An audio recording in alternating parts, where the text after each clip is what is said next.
Have you ever stepped into a crowded room, surrounded by cheerful chatter and buzzing energy, only to feel like you're completely out of place?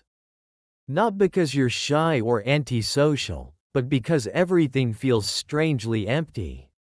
If you've ever found yourself exhausted by shallow conversations or disconnected from group dynamics, you're not alone, and you're not broken.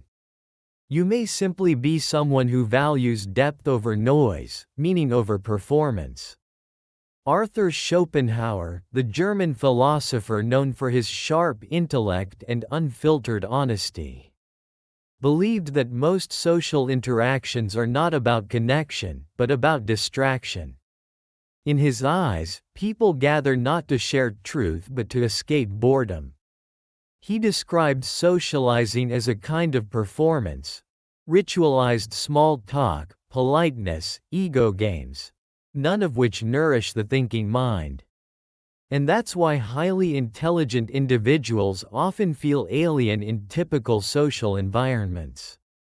Their minds crave complexity, reflection, and authenticity, qualities that are rare in everyday interactions.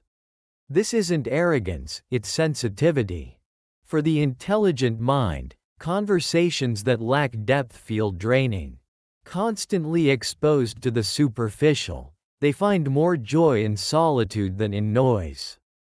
Schopenhauer believed solitude was not something to fear, but a necessary condition for personal growth.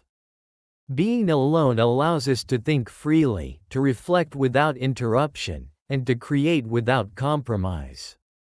Modern psychology agrees. Studies show that highly intelligent individuals tend to prefer less social interaction and derive greater satisfaction from internal stimulation, books, ideas, self-driven projects, than from external excitement.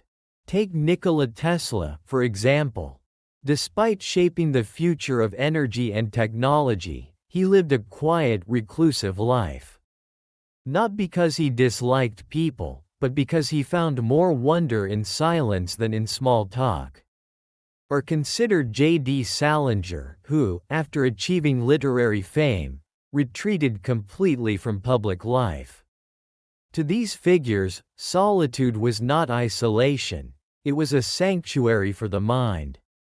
But here lies a paradox. While solitude is essential for creativity and self-realization, excessive withdrawal can lead to disconnection, from reality, from emotion, even from oneself. Schopenhauer warned against total detachment.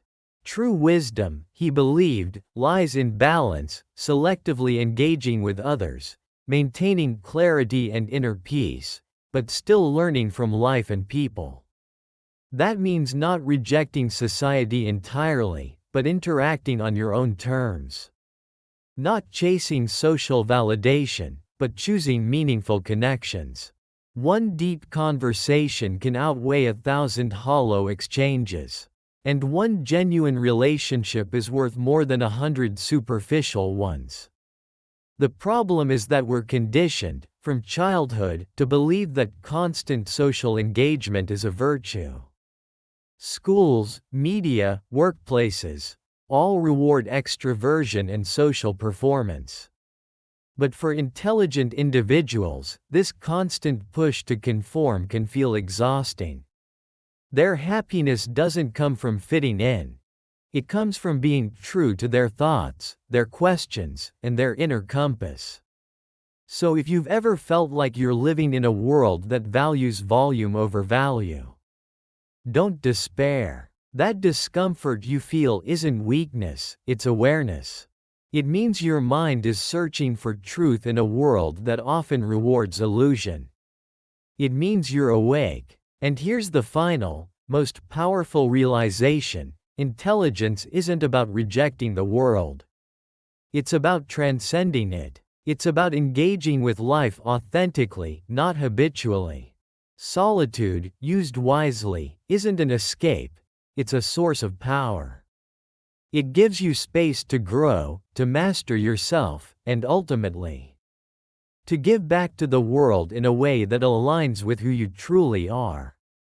Even Schopenhauer, despite his criticisms of social life, didn't stay silent. He wrote, he published, he left behind ideas that continue to shape our understanding of the mind, the self, and the human condition. That's the paradox. Solitude refines your wisdom. But wisdom is meant to be shared. So embrace your solitude. Let it sharpen your thoughts, deepen your creativity, and strengthen your integrity.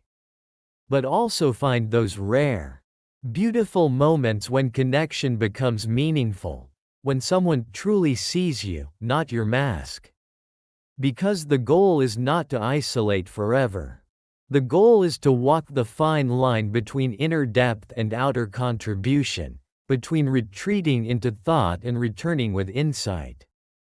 Once you master that balance, you no longer need the world's approval, because you've found your truth within.